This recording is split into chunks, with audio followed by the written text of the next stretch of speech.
Gold, trusted gold buyers. మీరు తాకట్టు పెట్టిన బంగారాన్ని విడిపించి ఈ రోజు ఉన్న మార్కెట్ ధరకు కొనబడను.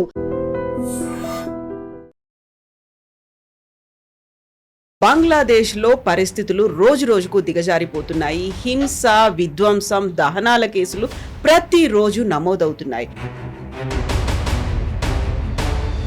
మాజీ ప్రధాని షేక్ హసీనా మాత్రం భారత్ మాత్రమే బంగ్లాదేశ్ నిజమైన శ్రేయస్సు కోరుకునే దేశంగా తనెందుకు అభివర్ణిస్తున్నారు?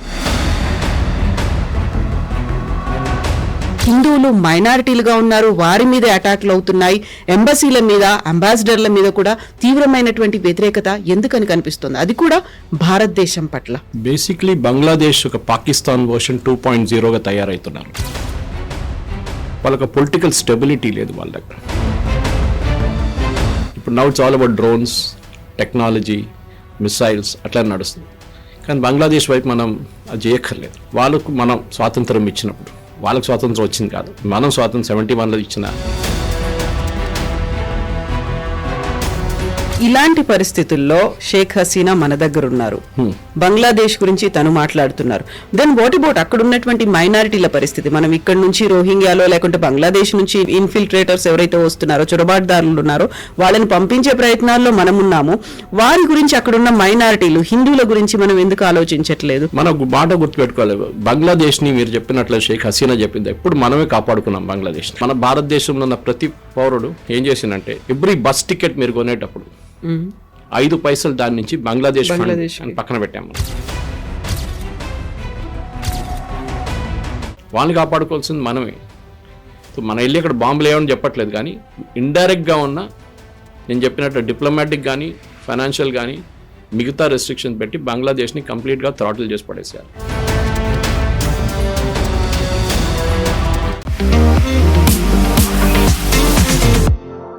నమస్తే, నేను Kavitha. Welcome to I dream news and నిజాలు. బంగ్లాదేశ్లో పరిస్థితులు రోజురోజుకు దిగజారిపోతున్నాయి. హింస, విధ్వంసం, దహనాల కేసులు ప్రతిరోజు నమోదవుతున్నాయి. మైనారిటీలే టార్గెట్ల ఈ దాడులు ఎందుకని జరుగుతున్నాయి? ఇంట్రెస్టింగ్లీ, మాజీ ప్రధాని షేక్ హసీనా మాత్రం భారత్ మాత్రమే బంగ్లాదేశ్ నిజమైన శ్రేయస్సు కోరుకునే దేశంగా తనెందుకు అభివర్ణిస్తున్నారు? అక్కడున్నటువంటి బంగ్లాదేశీల్లో మాత్రం భారతదేశం పట్ల అంత తీవ్ర స్థాయిలో విముఖత, వ్యతిరేకత ఎందుకు వ్యక్తమవుతోంది? మనతో పాటుగా ఉన్నారు సీనియర్ జర్నలిస్ట్ సురేష్ కొచ్చదిల్ గారు. సార్ నమస్తే. మనం గతంలో మాట్లాడుకున్నాం బంగ్లాదేశ్ గురించి. దానికంటే కూడా ఎక్కువగా ఈ మధ్యన కేసులు అనేవి నమోదవుతున్నాయి. అందులోనూ పర్టికులర్గా అక్కడ హిందువులు మైనారిటీలుగా ఉన్నారు, వారి మీద అటాక్లు అవుతున్నాయి. ఎంబసీల మీద, అంబాసిడర్ల మీద కూడా తీవ్రమైనటువంటి వ్యతిరేకత ఎందుకని కనిపిస్తుంది, అది కూడా భారతదేశం పట్ల. బేసిక్లీ బంగ్లాదేశ్ ఒక పాకిస్తాన్ వర్షన్ 2.0గా తయారవుతున్నారు. నేను ఇది డెలిబరేట్గా చెప్తున్నాను, ఎందుకంటే పాకిస్తాన్ ఒక రిలీజియస్ థియోక్రాటిక్ స్టేట్ అంటారు ఇంగ్లీష్లో. ఆఫ్ఘనిస్తాన్ లాగా. ఆఫ్ఘనిస్తాన్ ఇంకొక చాలా ముందుకు వెళ్ళిపోయింది అనుకోండి. కంప్లీట్లీ బుర్కా, మహిళలు బయట వెళ్ళకూడదు, చదువుకోకూడదు అన్నీ. పాకిస్తాన్ అక్కడ దాకా వచ్చి ఆగిపోయింది. దానికన్నా ముందు వాళ్ళు వెళ్ళలేకపోయారు. ఎందుకంటే పాకిస్తాన్ కంట్రోల్ చేస్తుంది ఆర్మీ. పాకిస్తాన్లో సివిలియన్ గవర్నమెంట్ అంతా పేరు అంతే. మన యాయా ఖాన్ టైం నుంచి ఇప్పుడు అసీం మునీర్ దాకా, నడిమిట్లో జియా ఉల్ హక్ కానివ్వండి, పర్వేజ్ ముషరఫ్ కానీ, వీళ్ళందరూ పరిపాలించినప్పుడు వాళ్ళ గవర్నమెంట్ నడిపించుకున్నారు వాళ్ళు. ఇప్పుడున్న పరిస్థితుల్లో కవిత గారు, ద మెయిన్ ప్రాబ్లం ఏంటంటే బంగ్లాదేశ్కి వాళ్ళకి పొలిటికల్ స్టెబిలిటీ లేదు వాళ్ళ దగ్గర. అది మీరు ఎప్పుడూ చూసుకుంటూ వస్తున్నారు. మనం బంగ్లాదేశ్ లిబరేషన్ నుంచి స్టార్ట్ చేద్దాం. ఎందుకంటే 47తో మనకి ఇప్పుడు సంబంధం లేదు. ఎందుకంటే 47 నుంచి 71 దాకా పాకిస్తాన్ ఉండేది, ఈస్ట్ పాకిస్తాన్ ఉండేది. కానీ 71లో జరిగిన యుద్ధంలో మనం ఏం చేసామంటే, ముక్తి బాహిని అని చెప్పి ఒక టెర్రరిస్ట్ అని చెప్పాలి గెరిల్లా గ్రూప్ని ట్రైన్ చేసాం మనం బంగ్లాదేశ్లో. సివిలియన్స్ వాళ్ళకేం కావాలంటే పాకిస్తాన్ ఆర్మీని అక్కడ తరిమి కొట్టాలి, పాకిస్తాన్ ఆర్మీ అక్కడ ఉండకూడదని చెప్పి ఒక ఆర్మీని మనం తయారు చేసాం. మీకు గుర్తుంటుంది, Sam Manekshaw was leading the Indian army అప్పుడు. అండ్ ఆయన ఏమన్నారంటే, నాకు 6 నెలలు కావాలి ట్రైనింగ్ ఇవ్వడానికి వీళ్ళకి. ఇదే ట్రైనింగ్ మనం ఇంకొకటి గ్రూప్ కూడా ఇచ్చాం. వాళ్ళ పేరు LTT, Liberation Tigers of Tamil Eelam, Sri Lanka కోసం. అప్పుడు చాలామంది అనుకున్నారు ఎల్టీటీ అంటే వాళ్ళే తయారై వచ్చారని. కాదు. నేను చెన్నైలో చదువుకుంటున్నప్పుడు 1983 to 86 IHM Chennai hotel management చేస్తున్నప్పుడు, తరామణి నుంచి ఒక బకింగ్హామ్ కెనాల్ ఉంటుంది, దాన్ని క్రాస్ చేసి ఇటువైపు వస్తే ఇందిరానగర్ అని చెప్పి ఒక కాలనీ ఉంది అడయార్ సైడ్లో. అక్కడ ఒక పెద్ద ఇల్లు ఉండే, చాలా పెద్ద ఇల్లు. మేము దాని పక్క నుంచి బెసన్ నగర్ నడుచుకుంటూ వెళ్ళిపోతున్నప్పుడు ఆర్మీ వాళ్ళు ఉంటారు బయటంతా. సో మేము అప్పుడు ఆలోచిస్తున్నాం, ఆర్మీ వాళ్ళు ఇక్కడేం చేస్తున్నారు, ఏదైనా పెద్ద కమాండర్ ఎవరైనా ఉంటున్నారా ఆర్మీది, లేకుంటే ఎవరైనా ఆర్మీ ఆఫీస్ అనుకున్నాను. తర్వాత మాకు తెలిసింది ఏంటంటే అది వేలుపిల్ల ప్రభాకర్ రెడ్డి ఇల్లు, అక్కడ ఉంచుకున్నారు ఆర్మీ, ఇండియన్ ఆర్మీ ఆయన్ని ఓకే సేఫ్ హౌస్ లాగా. ఎందుకంటే అప్పుడు సిన్హాలీస్ మీద చాలా మటుకు కొలంబోలో తమిళనాడులో జరిగిన పాలిటిక్స్ వేలుపిల్ల ప్రభాకర్ని ఒక లీడర్గా పైకి వచ్చినారు. మనం ఆయన్ని సపోర్ట్ చేసాం, ట్రైనింగ్ ఇచ్చాం హిమాచల్ ప్రదేశ్లో, including the lady who committed the suicide bombing, Dhanu was trained in Himachal Pradesh. తర్వాత ఆమె సూసైడ్ బాంబర్గా తయారైంది. కానీ వేలుపిల్ల ప్రభాకర్ ఆయన ఇనీషియల్ బ్యాచ్ యాంటన్ బాలసింగం, వాళ్ళ మథ్య, వాళ్ళ ఇంటెలిజెన్స్ చీఫ్, వీళ్ళందరికీ ట్రైనింగ్ మనం హిమాచల్ ప్రదేశ్లో మన ఇండియన్ ఆర్మీ ఇచ్చారు. Course Indian army on their own చేయరు, గవర్నమెంట్ నుంచి వచ్చిన పొలిటికల్ ఇన్స్ట్రక్షన్ ప్రకారం ఇందిరాగాంధీ గవర్నమెంట్ టైం నుంచి మొదలైంది, ఇది రాజీవ్ గాంధీ టైంలో ఎండ్ అయింది. నేను ఎందుకు చెప్తున్నానంటే ఒక ప్యారలల్ డ్రా చేస్తున్నాను, ఇటువైపు ముక్తి బాహిని, ఇటువైపు ఎల్టీటీ, ఇటువైపు సిన్హాలీస్ ప్రాబ్లం, ఇటువైపు భారతదేశం వ్యతిరేకత, అప్పుడు పాకిస్తాన్ వ్యతిరేకత. ఇది ప్యారలల్గా నడుస్తున్నప్పుడు మనకు తెలిసింది ఏం జరిగిందంటే ఎల్టీటీని ఒక టెర్రరిస్ట్ ఆర్గనైజేషన్గా మారిపోయారు. దాని తర్వాత వాళ్ళు చేసిన అత్యాచారాలు సపరేట్, రాజీవ్ గాంధీ హత్య, దానికన్నా ముందు అక్కడ ఇండియన్ పీస్ కీపింగ్ ఫోర్స్ వెళ్తే ఆల్మోస్ట్ 3,000 మంది ఇండియన్ సోల్జర్స్ చనిపోయారు. ఇటువైపు బంగ్లాదేశ్, ఇప్పుడు చాలామంది మన దగ్గర సోషల్ మీడియాలో వచ్చి డ్రాయింగ్ రూమ్ ఎక్స్పర్ట్స్ ఉన్నారు మన దగ్గర, బంగ్లాదేశీ మనం యుద్ధం చేయాలి కదా, మనం వెళ్ళి వాళ్ళని ధ్వంసం చేయాలి కదా అంటారు. ఎందుకు? నేను అడిగే ప్రశ్న ఎందుకు? లోకం చాలా మారిపోయింది ఇప్పుడు. ముందు ట్యాంకులు తుపాకీలు తీసుకొని సోల్జర్స్ పరిగెత్తుకుంటూ అటువైపు వెళ్తున్నారు, ఫిజికల్గా కనిపించేది, ఫిజికల్ ఫైట్, బాహుబలి స్టైల్. ఇప్పుడు అది లేదు కదా. ఇప్పుడు now it's all about drones, technology, missiles అట్లా నడుస్తుంది. కానీ బంగ్లాదేశ్ వైపు మనం అది చేయక్కర్లేదు. ఒకటి మనం గుర్తుపెట్టుకోవాల్సిందంటే బంగ్లాదేశ్లో వాళ్ళకు మనం స్వాతంత్రం ఇచ్చినప్పుడు, వాళ్ళకు స్వాతంత్రం వచ్చింది కాదు, మనం స్వాతంత్రం 71లో ఇచ్చిన ఫ్రీడంలో ఆ టైంలో బహుశా అక్కడ ఒక 12% మంది హిందువులు ఉన్నారు. ఎగ్జాక్ట్ కౌంట్ ఇప్పుడు కూడా లేదు దాన్ని, we can take it as 12%. ఇప్పుడు అది 2-3% వచ్చేసింది. అది కూడా అక్కడ we don't have final figures మన దగ్గర. కానీ చాలా మటుకు ఇంక్లూడింగ్ ద మతువా కమ్యూనిటీ వాళ్ళు ఇటువైపు వెస్ట్ బెంగాల్కి వచ్చేసారు. అస్సాం వైపు చాలామంది వెళ్ళారు ఆ టైంలో 71 తర్వాత. ముక్తి బాహిని ఏం చేశారంటే, ముక్తి బాహిని ఒక టెర్రరిస్ట్ గ్రూప్గా తయారై, ఒక గెరిల్లా గ్రూప్గా తయారై పాకిస్తాన్ ఆర్మీని ఓడించడం మనకు చాలా హెల్ప్ చేశారు, ఇండియన్ ఆర్మీని. దాని తర్వాత ఫ్రీడమ్ మూమెంట్ తర్వాత వాళ్ళ షేక్ ముజిబుర్ రహమాన్ ప్రైమ్ మినిస్టర్ అయిన తర్వాత వాళ్ళకి స్కాలర్షిప్లు ఇవ్వడం మొదలుపెట్టారు. అంటే వీళ్ళ పిల్లలకి ఉద్యోగాల్లో రిజర్వేషన్ ఇవ్వడం మొదలుపెట్టారు. ఫ్రీడమ్ ఫైటర్స్ మన దగ్గర కూడా బ్రిటిష్ వాళ్ళ వ్యతిరేకంగా పోరాడిన వాళ్ళందరినీ మనం ఫ్రీడమ్ ఫైటర్స్గా గుర్తించి వాళ్ళకి పెన్షన్ కానివ్వండి, వాళ్ళ పిల్లలకి రిజర్వేషన్ మిగతా అన్నీ మనం కల్పించాం. Same thing happened in Bangladesh. దాని వ్యతిరేకంగానే స్టూడెంట్ ప్రొటెస్ట్ జరిగింది, మనం చూసాం. షేక్ హసీనా వ్యతిరేకంగా బేసిక్లీ ఒక American sponsored George Soros funded campaign ఉండేది. దాంట్లో వాళ్ళు ఏం చెప్పారంటే వీళ్ళకి రిజర్వేషన్ ఇవ్వకూడదు, వీళ్ళ రిజర్వేషన్ మొత్తం ఫినిష్ చేసేసేయాలి, ఎందుకంటే మాకు కూడా ఉద్యోగాలు కావాలి. అక్కడ ఉద్యోగాలు లేవు, అసలు ఏం లేదు అక్కడ. సో పాకిస్తాన్ వర్షన్ 2.0 దానికి చెప్పాను నేను. సో ఆ పరిస్థితి ఎందుకు ఇది హిస్టరీ చెప్తున్నా అంటే, మనం ఇప్పుడు రిలేట్ చేయాల్సింది అక్కడి నుంచి. ఇప్పుడు జరుగుతున్న భారతదేశం వ్యతిరేకత జరుగుతున్న డెమాన్స్ట్రేషన్స్ మొత్తం జమైతా ఇస్లామీ వాళ్ళు నడిపిస్తున్నారు. దీంట్లో చాలా మట్టుకు పాకిస్తాన్ ISI చేయి కూడా ఉంది. ఎందుకంటే లాస్ట్ 6 నెలల్లో స్పెషల్లీ యూనిస్ వచ్చినప్పుడు అక్కడి నుంచి మనకు చూస్తున్నాం పాకిస్తాన్ ఆర్మీ ఇన్వాల్వ్మెంట్ చాలా పెరిగింది. అక్కడ ISI ప్రెసెన్స్ కూడా ఢాకాలో ఉందని చెప్పి మన ఇంటెలిజెన్స్ సోర్సెస్కి తెలిసిందే. అది మనం పబ్లిక్లో డిస్కస్ చేయలేం, కానీ ఉంది అక్కడ. పాకిస్తాన్ ఆర్మీ చాలా మట్టుకు వాళ్ళ రిసోర్సెస్ని తీసుకొచ్చి ఇక్కడ పెడుతున్నారు. వాళ్ళకి ఇప్పుడు కూడా 71 వార్లో వాళ్ళు సరెండర్ చేసింది ఇప్పుడు కూడా వాళ్ళు తట్టుకోలేకపోతున్నారు. దట్ వాజ్ అ లో పాయింట్ ఇన్ పాకిస్తాన్ ఆర్మీ అన్నమాట.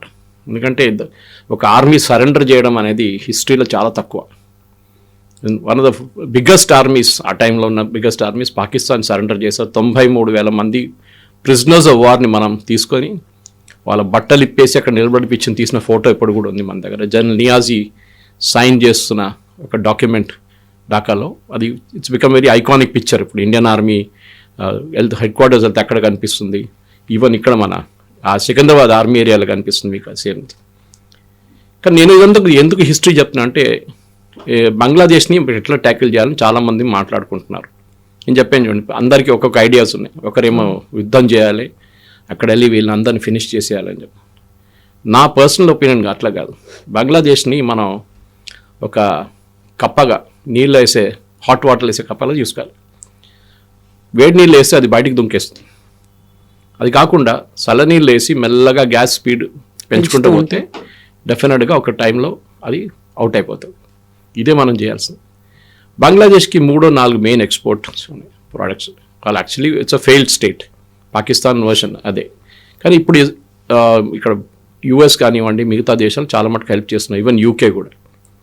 సరే వాళ్ళు హెల్ప్ చేయండి, ప్రాబ్లం లేదు. వాళ్ళు వేస్తున్న డబ్బులు పోతేనే ఉంటుంది. అది వీళ్ళు స్విస్ బ్యాంక్ అకౌంట్లో వేసుకుంటారు, యూనిస్ కానీ ఎవరైనా కానీ, ఒకటి ఆర్మీ వాళ్ళని. కానీ బంగ్లాదేశ్ ఆర్మీ ప్రొఫెషనల్ ఆర్మీ ఒకటి, అది మనం అప్రిషియేట్ చేయాల్సింది. వాళ్ళు ఇవాళ దాకా సైడ్స్ ఎక్కడ తీసుకోలేదు వాళ్ళు, షేక్ హసీనా ఉన్నప్పుడు కానీ ఇప్పుడు కూడా కానీ. ఇప్పుడు మనం ఏం చేయాల్సింటే బంగ్లాదేశ్ 3 ఎక్స్పోర్ట్స్ ఫస్ట్ తీసుకుందాం, టాప్ 3 ఎక్స్పోర్ట్స్. ఒకటి టెక్స్టైల్, నెక్స్ట్ జూట్, అండ్ మూడోది ఫిష్, హిల్సా. ఇక్కడ వచ్చేది మన వెస్ట్ బెంగాల్కి వచ్చేది. ఆ మూడోది పక్కన పెడదాం, ఫస్ట్ 2ని ట్యాకిల్ చేద్దాం. దాంట్లో first most important is textile. వీళ్ళ టెక్స్టైల్ ఎక్స్పోర్ట్స్ చాలా మటుకు వీళ్ళ ఎకానమీని ఉంచుకున్నారు. మీకు గుర్తుండే కవిత గారు, ఒక 2-3 నెలల ముందు ఢాకా ఇంటర్నేషనల్ ఎయిర్పోర్ట్లో $1 బిలియన్ వర్త్ ఎక్స్పోర్ట్ సడన్లీ మంట పట్టుకుని కాలిపోయింది మొత్తం. ఎవరు చేశారో తెలియదు. 1 billion is not a small amount Bangladesh లాంటి దేశానికి. ఎవరు చేశారు? చాలా మటుకు అలిగేషన్స్ ఉంటే మన వాళ్ళు చేపించారని చెప్పేసి. ఇప్పుడు హైదీ హత్యలో మన చేతుందంటే వాళ్ళ దాంట్లో 2 పట్టుకున్నారు బంగ్లాదేశ్ వాళ్ళని. వాళ్ళు అడ్మిట్ చేశారు, మేమే చేసాం. ఎవరి కోసం చేసామంటే పొలిటికల్ అసాసినేషన్ ఉండే బిఎన్పి తరఫు నుంచి బంగ్లాదేశ్ నేషనల్ పార్టీ, ఖలీదా జియా వాళ్ళ పార్టీ. ఈయన భయపడుతుండే ఈయన కొత్త లీడర్గా తయారవుతాడు. మీకు this guy been there from 2016. హైదీ కొత్తగా రాలేదు, ఈయన స్టూడెంట్ లీడర్ అప్పటి నుంచి ఉన్నారు. కానీ పాకిస్తాన్ లాగానే ఇక్కడ కూడా ఒక టెర్రర్ స్టేట్ తయారవుతున్నారు. హైదీని తీసుకెళ్ళి ఖైదరుల్ ఇస్లాం ఆయన పక్కన, నరుల్ ఇస్లాం పక్కన, బంగ్లాదేశ్ పోయట్ పక్కన బరీ చేయడము. అది కాకుండా ఆయన ఇచ్చిన స్పీచ్ని మొహమ్మద్ యూనిస్ మేము దాన్ని వీల్ మేక్ ఇట్ ట్రూ అని చెప్పడం. అంటే నార్త్ ఈస్ట్ మొత్తం మేము తీసుకుంటామంటే ఏదో చాక్లెట్ కాదు కదా వెళ్ళి తీసుకోవడానికి అక్కడ. దానికి ఒక హిస్టరీ కూడా చెప్పాను. మీరు ఆ రోజు సిరాజుద్దౌలా గురించి మాట్లాడుతున్నప్పుడు గ్రేటర్ బంగ్లాదేశ్ గురించి, గ్రేటర్ బెంగాల్ గురించి ఉంది.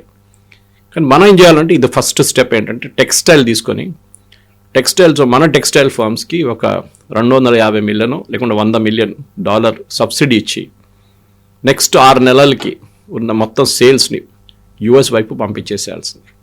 యూరోప్ అండ్ యూఎస్, మనకు యూఎస్ఏ మెయిన్గా. బంగ్లాదేశ్ టెక్స్టైల్ ఎక్స్పోర్ట్ని మొత్తం ధ్వంసం చేయాలి కంప్లీట్గా, ఎకనామికలీ నాట్ ఫిజికలీ. మన కీటెక్స్ కానివ్వండి, తిరుపూర్లో ఉన్న కంపెనీలు అందరూ కష్టపడుతున్నారు. ఇప్పుడు స్టాలిన్ మొన్న లెటర్ కూడా రాసింది. ఇది కాకుండా మన లుధియానా వైపు వీళ్ళందరికీ ఇచ్చేసి you export like crazy to US, సబ్సిడీస్తో సహా. ఏ రోజైనా మనం డీల్ కూడా వచ్చేస్తుంది, మనం యూఎస్ డీల్ సైన్ చేయబోతున్నాం. అది వస్తే ఇంకా మంచిది. బంగ్లాదేశ్ దాంతోనే ఫినిష్ అయిపోతారు కంప్లీట్గా. వాళ్ళకి ఇంకా పెద్ద ఎక్స్పోర్ట్ ఏం లేదు, నాట్ అన్ ఇంజనీరింగ్ బేస్, వాళ్ళ దగ్గర ఏం లేదు వాళ్ళ దగ్గర. ఇదొకటి చేస్తే మనం చాలు. సరే డబ్బులు యూఎస్ ఎంత పెట్టినా కానీ వాళ్ళ దగ్గర ఉద్యోగం ఇవ్వాలి కదా. ఉద్యోగం ఇవ్వకపోతే ఇవి ఈ సేమ్ మనుషులు ఎవరెవరు ఇప్పుడు పనిచేస్తున్నారో ఫ్యాక్టరీలో వాళ్ళు రోడ్డు మీద దిగుతారు, వారు గవర్నమెంట్ వ్యతిరేకంగా ప్రొటెస్ట్ చేస్తారు. అప్పుడు ఇంకొక రెవల్యూషన్ వచ్చేస్తుంది అక్కడ. ఇది మనం చేయాల్సింది ఫస్ట్ స్టెప్. సెకండ్ స్టెప్ ఏంటంటే ఇంటర్నేషనల్ ఫోరంలో కూడా బంగ్లాదేశ్ని పక్కన పెట్టేసేయాలి. మనం వాళ్ళని సీరియస్ తీసుకోక్కర్లేదు.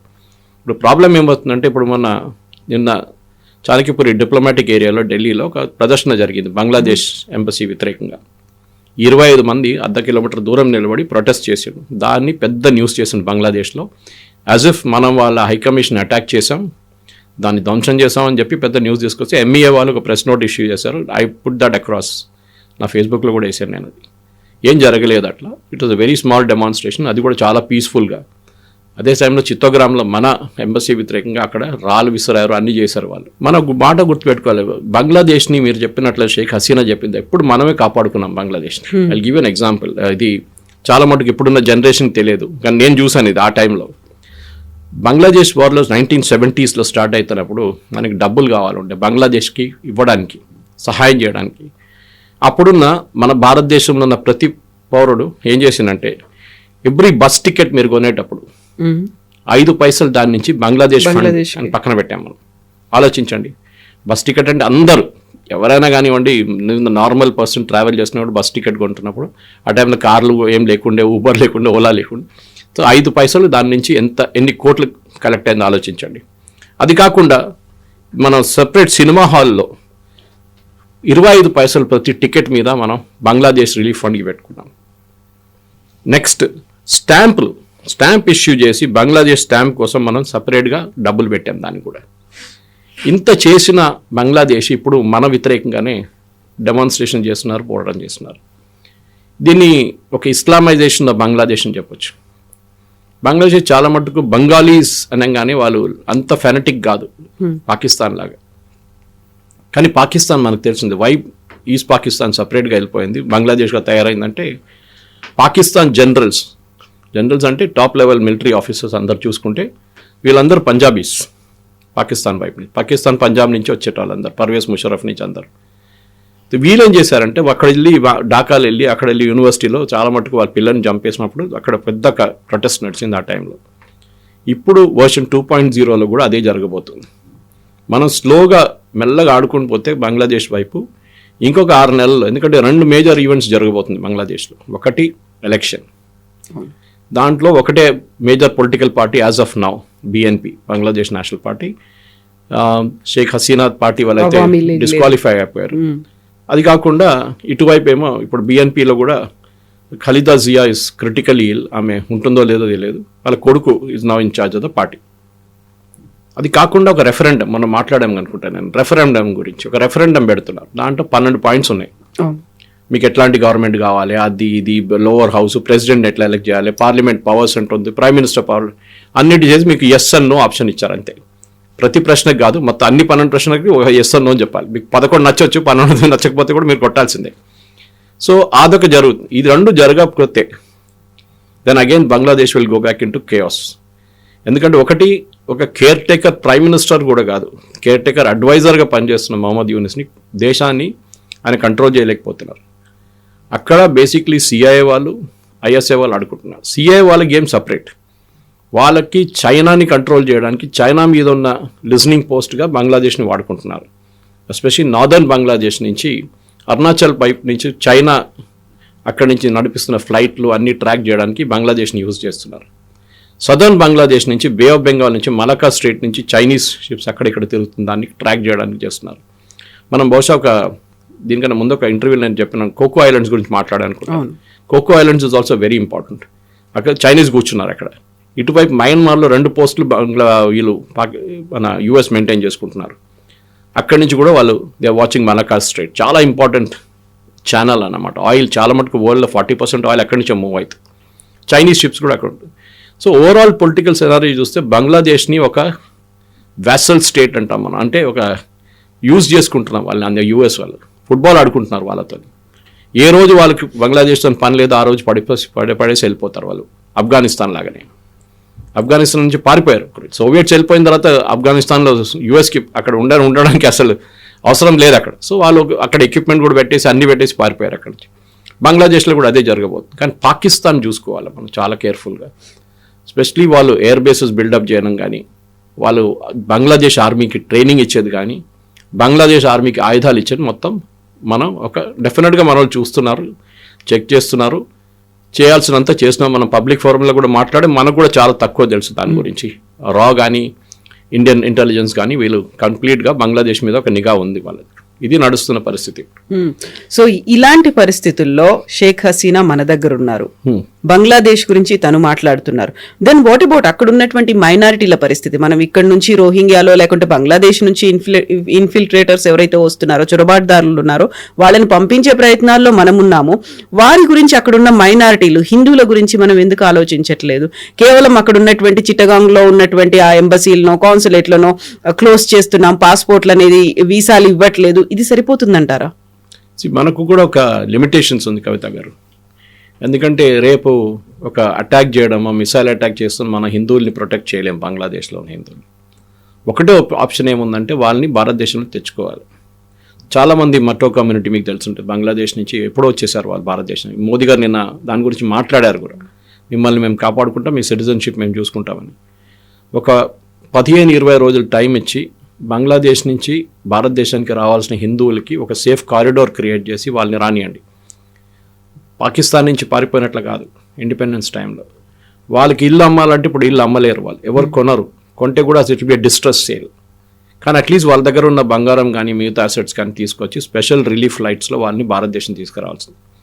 వాళ్ళు రేపు తిరిగి వెళ్తారో లేదో it's a different thing altogether. ఇప్పుడు మన దగ్గర కాశ్మీరీ పండిట్స్ ఎట్లా చేశారు కాశ్మీర్లో ఆ రోజు, అట్లా కాకుండా సేఫ్గా వాళ్ళని భారతదేశం తీసుకొచ్చి ఇక్కడ టెంపరీగా ఉంచుకోవచ్చు. ఎవరెవరు పర్మనెంట్గా ఉండాల్సి అనుకుంటున్నారో వాళ్ళని పర్మనెంట్గా మనం సిఏఏ ప్రకారం వాళ్ళకి we can give them citizenship. వాళ్ళ పిల్లలకి ఇక్కడ స్కూల్ ఎడ్యుకేషన్ కానీ, కాలేజ్ ఎడ్యుకేషన్ కానీ, ప్రొఫెషనల్ ఎడ్యుకేషన్ మనం స్పెషల్ కోటా పెట్టి వాళ్ళకి అడ్మిషన్ ఇవ్వాల్సి వస్తుంది. ఈ step should be the first step అనమాట.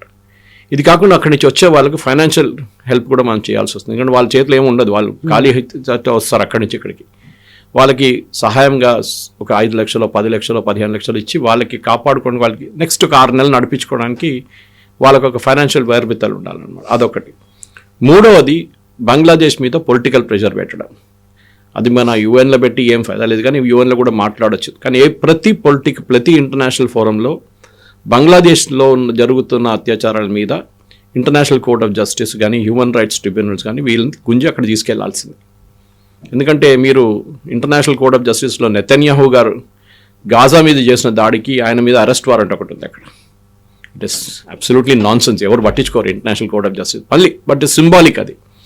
ఇటువైపు పుటిన్ యుక్రెయిన్ మీద దాడి చేశారని చెప్పి అక్కడ చాలా మందిని చంపేశారు రష్యన్ ఆర్మీ అని చెప్పి ఆయన వ్యతిరేకంగా కూడా ఇంటర్నేషనల్ కోర్ట్ ఆఫ్ జస్టిస్లో అరెస్ట్ వారెంట్ ఉంది. ఇదే అరెస్ట్ వారెంట్ మనం మొహమ్మద్ యూనిస్ మీద తీసుకొద్దాం. ఆయన రేపు ఉంటాడో లేదో తెలియదు, ఎలక్షన్ కాగానే ఆయన పారిపోతాడు అక్కడి నుంచి.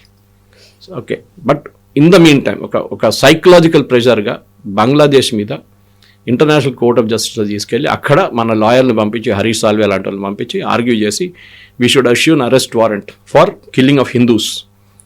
ఇది ఒకటి. ఇంటర్నేషనల్ వార్ క్రైమ్ ట్రిబ్యునల్స్ ఇప్పుడు తీసుకురాలి, ఎందుకంటే వార్ పరిస్థితి లేదు ఇప్పుడు. అది కాకుండా మీరు అడిగిన ప్రశ్నకి లాస్ట్ రోహింగ్యాలు అయితే మయన్మార్ నుంచి వచ్చారు. So we have separate category వాళ్ళు.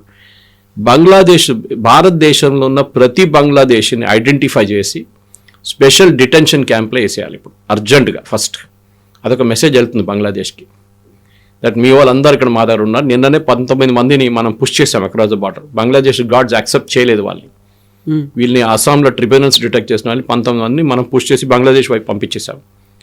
ఇప్పుడు నేను చెప్తున్నాను కవిత గారు, మినిమం ఒక నా అంచనా ప్రకారం, I may be wrong but I may be partially right, ఒక 50 లక్షల నుంచి 1 కోటి మంది బంగ్లాదేశ్ వాళ్ళు భారతదేశంలో ఉన్నారు.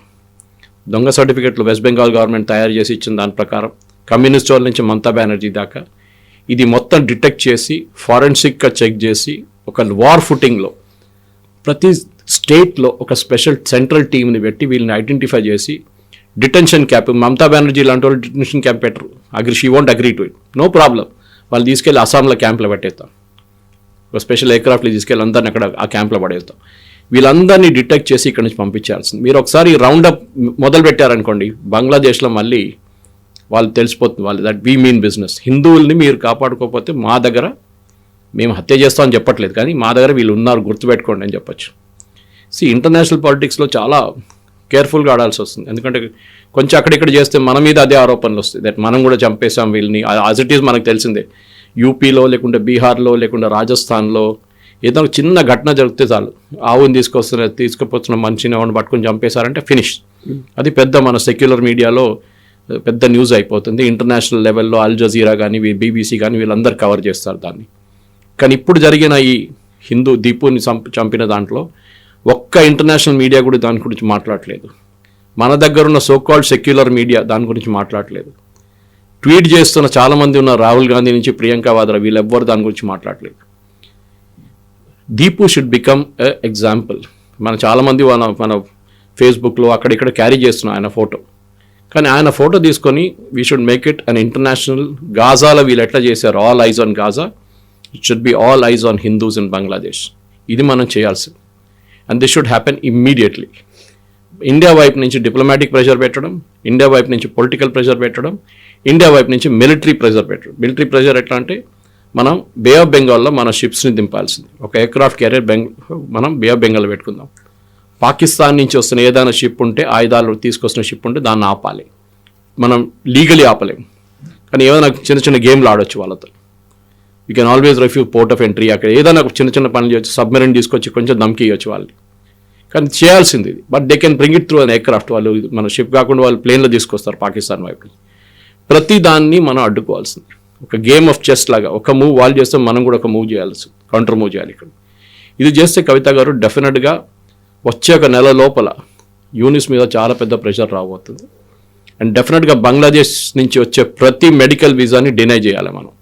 సరే, హ్యూమానిటేరియన్ కన్సిడరేషన్, పాపం చిన్న పాప, హార్ట్ ప్రాబ్లం, సారీ మీరు హైదీని సింగపూర్ పంపించారు కదా, మెడికల్ అంబులెన్స్ పెట్టి కోట్లు ఖర్చు చేసి, వీళ్ళని కూడా సింగపూర్ పంపించండి. లేకుండా మీకు ఉన్నారు కదా మిడిల్ ఈస్ట్లో చాలామంది ఇస్లామిక్ కంట్రీస్, అక్కడ పంపించండి ఆపరేషన్. భారతదేశంకి ఎందుకు వస్తున్నారు? Please take them there. We will not take any visa. చిటగాంగ్లో యాసిటీస్ బంద్ చేసేసాం మన ఎంబసీ అక్కడ. మిగతా కూడా వీసా ఫ్రమ్ బంగ్లాదేశ్ జీరో, కంప్లీట్గా బంద్ చేసి పడేసేయాలి. They should be no more visa to any Bangladeshi to India. ఉన్నోళ్ళని నేను చెప్పాను చూడండి, ఉన్నోళ్ళు అందరూ పంపించాలి. భారతదేశంలో లీగల్గా ఉంటున్న బంగ్లాదేశీలను కూడా we should send dum back to Bangladesh. So అట్లాంటప్పుడు క్రైసిస్ అనేది వస్తుంది. మనం మన దగ్గరికి వచ్చిన వాళ్ళని పంపించేస్తున్నాము. ఎవరైతే పొలిటికల్ గా వచ్చారో వాళ్ళని మనం కాపాడుకుంటున్నాం చాలా ప్రొటెక్టెడ్ గా, చాలా సెక్యూర్డ్ గా. జస్ట్ లైక్ షేక్ హసీనా తను చెప్తున్నటువంటి మాట కూడా బంగ్లాదేశ్ శ్రేయస్సు కోరుకుంటుంది, భారతదేశం ఎప్పటికైనా ముడిపడి ఉంటుంది శ్రేయస్సుతో అనేది. ఇలాంటి మాటలు మాట్లాడినప్పుడు మీరేమో అక్కడున్నటువంటి మైనారిటీలు హిందువుల్ని మనం తీసుకురావాలి అంటారు. దెన్ వాట్ అబౌట్ ఇక్కడ ఉన్నటువంటి మైనారిటీల మీద అట్రాసిటీస్ జరుగుతున్నాయి, వాళ్ళ మీద అటాక్స్ జరుగుతున్నాయి, లేకుంటే లించింగ్ అనేది, మాబ్ లించింగ్ ఇవన్నీ ఉన్నాయి. వాళ్ళకు ఉంటాయి కదా ఒక హక్కులు అనేవి ఉంటాయి, వాటినేమో మీరు పట్టించుకోవట్లేరు. కాకుంటే ఇంకెక్కడో పక్క దేశంలో జరుగుతున్న వాటి గురించేమో మనం ఎందుకు ఆలోచించాలి అనే వాదన. భారతదేశంలో జరుగుతున్న ప్రతి లించింగ్, సోకాల్డ్ లించింగ్ లేకుంటే సోకాల్డ్ మైనారిటీ అటాక్స్ని ఒక సిస్టమ్ ఉంది మన దగ్గర, ఒక లీగల్ సిస్టమ్ ఉంది. ముందు ఐపీసీ అంటుండే, ఇప్పుడు బిఎన్ఎస్ అంటారు దాన్ని. మీరు చూసుంటారు ప్రతి కేసులో. కానీ పల్గార్ సాధుస్ని చంపినప్పుడు అక్కడ ఏం చెప్పలేదే, ఎవరు దాని గురించి మాట్లాడలేదు. హిందువుల మీద అత్యాచారాలు జరిగితే ఎవరు దాని గురించి ట్వీట్ చేయరు, మాట్లాడరు. కానీ ఒక అఖ్లాక్ మీద జరిగిన అత్యాచారాలు కానీ ఇమ్మీడియట్గా ఇంటర్నేషనల్ మీడియా లెవెల్లో అది ఒక పెద్ద అటెన్షన్ సీకర్గా వచ్చేస్తుంది. డెఫినెట్గా ప్రతి హ్యూమన్ లైఫ్ ఇస్ వాల్యుబుల్, దాంట్లో డౌటే లేదు. కానీ వన్ వే ట్రాఫిక్ ఉండకూడదు. They should B traffic both ways. ఇది బంగ్లాదేశ్లో ఒకటి జరుగుతుంటే ఎవరు మాట్లాడలేదే. అల్ జజీరా కానీ, బీబీసీ కానీ, మిగతా సోకాల్డ్ ఇంటర్నేషనల్ ఛానల్స్ మన వైపు ఎందుకు వస్తున్నారు అందరూ? ఇక్కడున్న ప్రింట్ కానీ, స్క్రాల్ కానీ, క్వింట్ కానీ, లెఫ్టిస్ట్ మీడియాలు అందరూ ఉన్నారు. మొత్తం ఎంత రాస్తారు, పెద్ద పెద్ద రాస్తారు. అరుంధతి రాయ్ లాంటి వాళ్ళు ట్వీట్ చేస్తారు. ఇది టూ వే ట్రాఫిక్. ఇంటర్నేషనల్ పాలిటిక్స్లో మీరు ఆలోచించండి, గాజా ప్రెషర్ ఎంత తట్టుకున్నారు ఇజ్రాయెల్ వాళ్ళు. వాళ్ళ మీద ఎంత ఆరోపణలు చేశారు, అక్కడ తీసుకెళ్లారు, ఇక్కడ తీసుకెళ్లారు. ఇంటర్నేషనల్ మీడియాలో కండమ్నేషన్ డైలీ, మీరు ఇంతమంది మహిళలు చంపుతున్నారు, పిల్లలు చంపుతున్నారు అని చెప్పి. Israel didn't bother. వాళ్ళకి అసలు మీరు ఏం కావాలని చేసుకోని చెప్పారు వాళ్ళు. ఇది కూడా అంతే. We should ensure that we should stand up to that pressure అన్నమాట. వాళ్ళు ఏమైనా చేసుకోనండి, వీ విల్ నాట్ అలౌ. భారతదేశం మన దగ్గర ఉన్న రైట్స్ మనం కాపాడుకోవాలి. మన ప్రజలు అక్కడ ఉన్న హిందువుల్ని, దానికోసం సిఏఏ తీసుకొచ్చినప్పుడు ఎందుకు వ్యతిరేకించారు కాంగ్రెస్ వాళ్ళు, కమ్యూనిస్ట్ వాళ్ళు, ముస్లిం లీగ్ వాళ్ళు, ఓవైసీ లాంటి వాళ్ళు ఎందుకు వ్యతిరేకిస్తారంటే అక్కడున్న హిందువులు అక్కడ జావనియండి అంటున్నారు వాళ్ళు. వాళ్ళు ఇక్కడ తీసుకురాకూడదు, ముస్లిం తీసుకురావాలంటే అక్కడ. అరే మనం వాళ్ళకి దేశం ఇచ్చారా నాయన? ఇచ్చిన తర్వాత మళ్ళీ మనం తీసుకురావాలని వాళ్ళని ఇక్కడ. అక్కడున్న హిందూ, జైన్స్, బుద్ధిస్ట్, క్రిస్టియన్స్, పార్సీస్ వీళ్ళు ఎవరు ఉంటే వాళ్ళని ఇక్కడ మనం భారతదేశం తీసుకొచ్చి we will give them citizenship. కానీ అది ఇమ్మీడియట్గా ఉండాలి. కోర్స్ బ్యాక్గ్రౌండ్ చెకింగ్ ఉండాలి దానికి. అదంతా అయిన తర్వాత సిటిజన్షిప్ ఇచ్చి నేను చెప్పిన సిరీస్ ఆఫ్ స్టెప్స్, ఎడ్యుకేషన్ నుంచి ఫైనాన్స్ కానీ మిగతా అన్ని, ఇల్లు ఇవ్వడం అంతా చేయాల్సి వస్తుంది. మనం ఒక ఇంటర్నేషనల్ ఎగ్జాంపుల్ సెట్ చేయాలి. ఎందుకంటే హిందూ నేషన్ అని చెప్పుకున్న భారతదేశం, ఆర్ఎస్ఎస్ సర్చింగ్ చాలా నిన్న కూడా చెప్పారు, దానికి రెజల్యూషన్ అక్కర్లేదు, వీఆర్ ఆల్రెడీ హిందూ నేషన్ అని చెప్పేసి. చాలా మటుకు మన రెఫరెన్సెస్లో దాన్ని మాట్లాడుతుంది. హిందూ అనగానే it is not Hindu religion బైట్స్, Hindu way of life. Justice Venkatachaliah ఒక జడ్జ్మెంట్లో చెప్పారు సుప్రీంకోర్టులో, Hindutva is a way of life as different from Hindu అన్నమాట. Anyway that's a separate debate అన్నమాట. కనుక ఇస్లామిక్ నేషన్ని అలాగ తయారు చేస్తున్నారు బంగ్లాదేశ్ని. అండ్ డెఫినెట్లీ మీరు చూడండి కవిత గారు, దీన్ని యాక్చువల్లీ ట్యాకిల్ చేయకపోతే ఇంకొక 6 నెలల్లో, సంవత్సరం లోపల ఇంకొక పాకిస్తాన్గా తయారవుతారు. దాని తర్వాత ఆఫ్ఘనిస్తాన్ లాగా తయారవుతారు బంగ్లాదేశ్. బంగ్లా ఐడెంటిటీ అనేది ఉండదు. It will be a take over by Pakistan Punjabis. And వాళ్ళు బంగ్లాదేశ్ని నడిపిస్తారు. ఇక్కడ నుంచి యూనిస్ని తీసుకుని పక్కన పడేస్తారు వాళ్ళు. అక్కడున్న లోకల్ పొలిటికల్ లీడర్స్ని టైఅప్ చేసుకొని they will make Bangladesh another Pakistan, east పాకిస్తాన్ని మళ్ళీ తిరిగి తీసుకొస్తామని చెప్పి చాలామంది అక్కడ దాని గురించి మాట్లాడుతున్నారు ఇప్పుడు. So that will become a reality. So మనమే కేవలం రెస్పాండ్ అవ్వాల్సిన అవసరం ఉందా? భారతదేశమే రెస్పాండ్ అవ్వాలా? Then what about other countries? అవన్నీ ఎందుకు రెస్పాండ్ అవ్వట్లేదు? ఇవన్నీ కూడా ఉంటాయి కదా. వాళ్ళు చేయరు. క్రిస్టియన్ కంట్రీ అంటే సుడాన్లో క్రిస్టియన్, నైజీరియాలో క్రిస్టియన్స్ మీద బాంబింగ్ చేయగానే ట్రంప్ ఏమో బాంబింగ్ ఆర్డర్ చేసిండు అక్కడ, టెర్రరిస్ట్ గ్రూప్ వ్యతిరేకంగా. అదే మనం బంగ్లాదేశ్ వ్యతిరేకంగా చేస్తే అప్పుడు అన్ని హ్యూమన్ రైట్స్ అది ఇది పుకార్ యూనియన్ రెజల్యూషన్ అన్నీ వచ్చేస్తారు.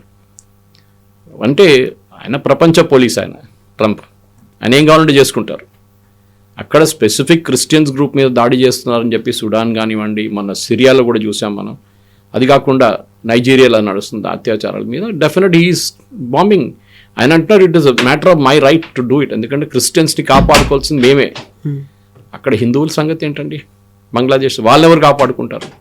వాళ్ళని కాపాడుకోవాల్సింది మనమే. సో మన వెళ్ళి అక్కడ బాంబులు లేవని చెప్పట్లేదు, కానీ ఇండైరెక్ట్గా ఉన్న నేను చెప్పినట్టు డిప్లొమాటిక్ కానీ ఫైనాన్షియల్ కానీ మిగతా రెస్ట్రిక్షన్స్ పెట్టి బంగ్లాదేశ్ని కంప్లీట్గా థ్రాటిల్ చేసి పడేసేయాలి.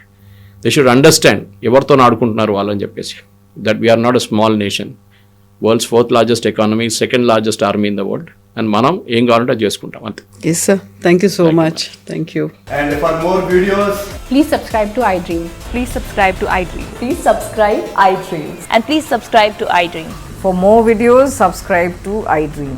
please like, share and subscribe to the channel. Congratulations, iDream. subscribe to iDream. Subscribe to iDream.